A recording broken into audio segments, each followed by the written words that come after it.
if you want to double your account and fast, then I got this strategy for you, because it's going to grow your account, right? So if either you want to grow an account or double your account, it doesn't matter, it's just one and the same thing, right? So what do we want to look for, right? So we want a strategy that happens most of the time, right? That if setup that repeats itself time and time again, right? So that we get multiple entries, right? So what we're going to be using is, say that we're going to be using zone flips or the moving averages, right? So let me just show you the moving average, how we are going to be using the moving averages first, and then the zone flips are actually my favorite, my best, because they present themselves more frequently, and they give you, so like sniper entries, especially if you want to trade, or spikes, right? So but if you're trading ticks, the moving averages work just perfectly, right? So what we want to do over here is want to use our 5-minute time frame, right?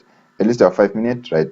I don't like using the 15-minute time frame because it rarely gives us entries, right? So the 5-minute time frame, or slightly the 1-minute time frame also if you're using the moving averages, but the 5-minute is just the best, right? So what we want to look for over here is, when we're trading using the moving averages, we want to look for, firstly we want to look for the trend, the direction where the market is going, right? So we check this with the 50 200 cross, right? So these moving averages are the 50 and the 200 respectively, right? So and they are both exponential applied to close, right? So over here, after we've got our crossover here, we're only going to be entering when the market pulls back to the 50 moving average, and it gives us a consolidation or a candlestick confirmation or something like that. Then we are going to be taking our entries, right? So that's all, the only setup that we're going to be using when we are using when you're using the moving averages, right? So over here, right? So the moving averages, most of the times, they don't respect exactly at that point, right? So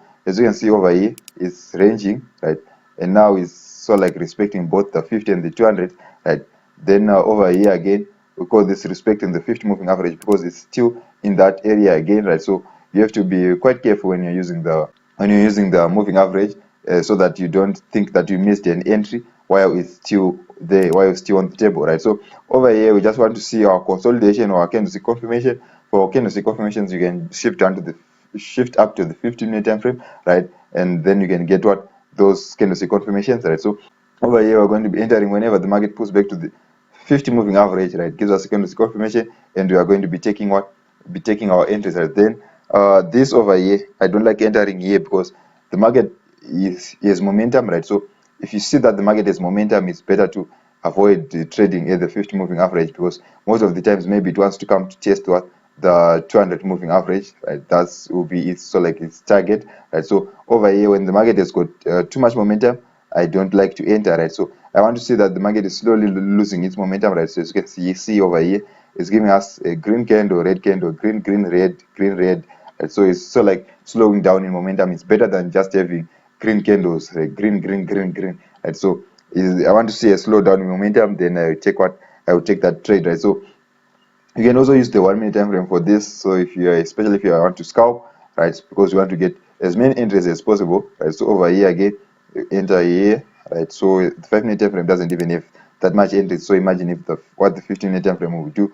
The 15-minute time frame won't even have any moves, right? So when you shift down to the 1-minute time frame, now you can see that you get multiple entries, right? So over here we've got this wouldn't enter because the 5200 didn't crossed exactly, right? So we get an entry over here. This was a breakout. We got an entry over here, entry over there, right? So as you can see, if you shift down to the 1-minute time frame, you get more entries, but you have to be careful in the 1-minute time frame. We want someone who has already analyzed further or has done some other analysis, right? So over here, and you have to trade in line with the trend also, right? So we've got multiple entries over there, and you also have to know when to jump out, because as you can see, if you are late in jumping out of that trade, a trade will hit you, a spike, sorry, will hit you, and it will either leave you in break even or even in loss, right? So that's it for the moving average. That's how we're going to be using the moving averages. But we can also use zone flips, and I think that by now you know what zone flips are. If you don't, then you are clearly not subscribed to my channel, because I talk about them almost each and every video. And so zone flips, right? Mark that zone, right? That resistance gets broken, pull back to that area where I'm buying, right? Same for the downtrend, right? So mark that area, pull back, and we are going, right? So That's what we are looking for, and this setup is actually the best. That's why I saved it for last, because it works wonders, right? So we also going want to trade in line with the trend when we are using this strategy, right? So over here, right, where the 5200 cross, we're creating higher high, higher high, higher low, higher high, blah blah blah, right? So over here, want to mark these areas over here, right? So when the market pulls back to this area over here, especially want to trade spikes, then I suggest you use the zone flips, not the moving averages, right? So over here, the market pulls back to this area and you enter, right, and boom, right?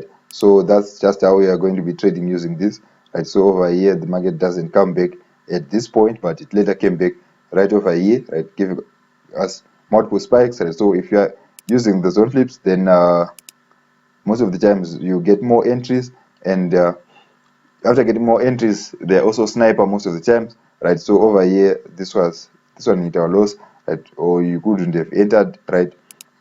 Then over here again, mark this area, pull back, pull back again, right? So that's how you mark what your zone flip areas. Let me look if there's a selling setup where there are where there are zone flip, right? So let's take this selling area where the market is selling, right? So we've got this area over here, right? The market breaks past it, right? And we've got a pullback to that area, and we continue going down, right? And then maybe we mark this zone over here, right? The market doesn't pull back to it, right?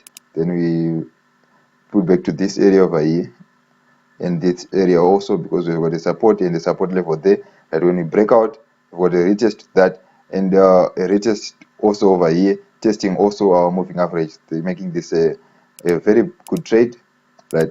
So that's just how you mark your zone flips. So zone flips, I'm actually going to go with, actually going to favor zone flips in this, because with zone flips, as you can see, you can get multiple entries. We've got a zone flip area over here because we touched 1, 2, 3 times, right? This also is a zone flip, and so over here when you come back to test this, we continued going down right there. So those are the only strategies that I use if I want to grow an account fast, because I know that the market is going to respect those areas and it's going to give me multiple entries, right? So if you want to learn more about zone flips or order blocks, then I suggest you watch my price action or supply and demand video in the, I'll leave a link in the description box down below. And if I don't, then it's better that you remind me. Then if you want to learn more about moving averages, do I have a video on moving averages? Yeah, I think I have a video on moving averages. If I don't, I'll create a video just for you. But if you just comment in the comment section down below that you are interested in it, then I will be able to make it. Then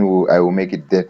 So if you watch those, then I think maybe next you might want to learn the RSI in order to get the best entries.